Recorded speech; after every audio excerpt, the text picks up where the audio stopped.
I'm Dr. Darcy Dill with Body Friendly Golf, and today we're at the beautiful Stone Ridge Golf Course here in Prescott, Arizona. And today I want to talk to you about hip rotation. Hip rotation is a very powerful way to get more distance into your swing. If you don't have good hip rotation, then you're going to do a lot more rotation in your spine. Your spine wasn't designed to rotate very much. You know, your lumbar spine is only designed to rotate 5 degrees in total. So it's 1 degree per vertebra. You have 5 lumbar vertebrae. Each vertebra only rotate 1, maximum 2 degrees. So you're only going to get about 5 degrees of rotation in your lumbar spine. So if you're getting all of your turn out of your lumbar spine, you are a back operation waiting to happen, and you probably get a lot of pain in your back.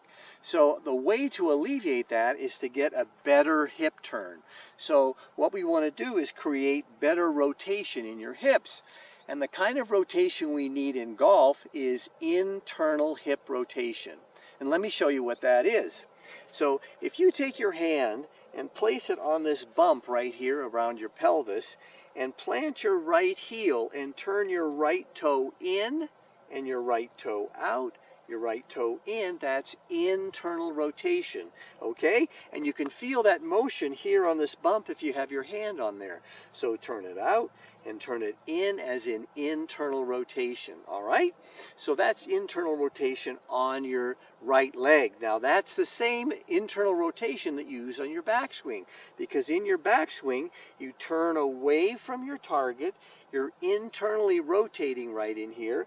Your hips and your torso are all rotating together.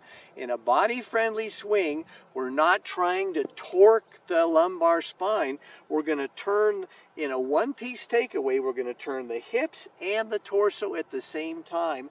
That's internal rotation on this back leg. You'll feel the weight on the inside of this right leg as you turn away from the target. So your torso and your hips are all moving at the same time. All right, so that's your backswing, the internal rotation for your backswing. Now on your downswing, you're also internally rotating. So let's just check that again.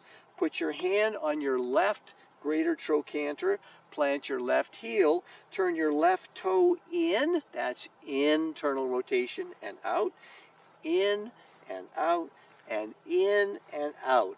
And that's internal rotation. Now, if you take your left, put your weight on your left leg and turn towards the target, this is also internal rotation. So we're internally rotating on the backswing, and then when we put our weight on the front leg, we're internally rotating on the downswing. And if we can get more rotation, we can have a deeper backswing, and we can have a deeper follow through and turn through the ball. If you're hitting the ball, if you're at the best like this, and you end up at your impact position is looking like the same position as it is when you're at setup, then you're not getting much turn into the ball. In other words, if your hips look like they're facing the ball at the impact position, you're not getting a lot of turn with your hips. You want to feel like your hips are turning more towards the target at the impact position. Here's a good example of the hips turning towards the target at impact position.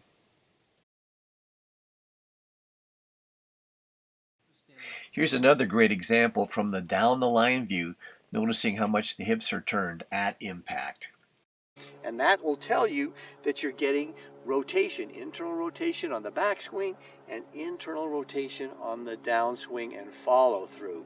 So how do we get good internal rotation? All right, good question. So how we do that is we basically just practice this motion of planting the right heel, turning the right toe in, turning it out, turning it in, turning it out. Same thing on the left leg. Plant the left heel, turn it in and out, in and out. And you can feel that internal rotation. If you put your hands on these bumps right here, these greater trochanters, you'll feel the motion of the internal rotation. That's one way. Another way to get internal rotation is when you get on the floor and you basically take your feet and they're shoulder width apart. And what you're going to do is you're going to lower your knee towards the floor, or in this case the green, and come up, and your left knee down and up.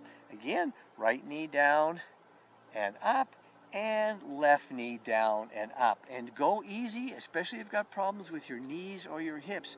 But if you'll do this, you'll slowly get more internal rotation as you stretch this hip joint out every time. Down and up, down and up, okay? And then there's one other way you can get hip rotation, internal hip rotation. Now this way you lay on your back, you bend your knees at a 90-degree angle, and you make your fists and you put them in between your knees. Now your knees are going to push your fists together, and then you're going to bring your feet apart and back together, apart and back together, apart and back together. And you should feel it in your hip joints as you get internal rotation. As you bring your feet apart, you're actually internally rotating your hip joints. If you're one of these people that you put your feet together like this, and you put your knees, your hands, and you can't get your feet very far apart, then that means you don't have a lot of internal hip rotation, and you need to work on it. So that's our video on hip rotation. So practice those exercises and make sure you can do hip rotation. Then when your pro tells you to rotate more through the ball, you'll be able to do it. Thanks for watching the video. Stay tuned, I've got more coming.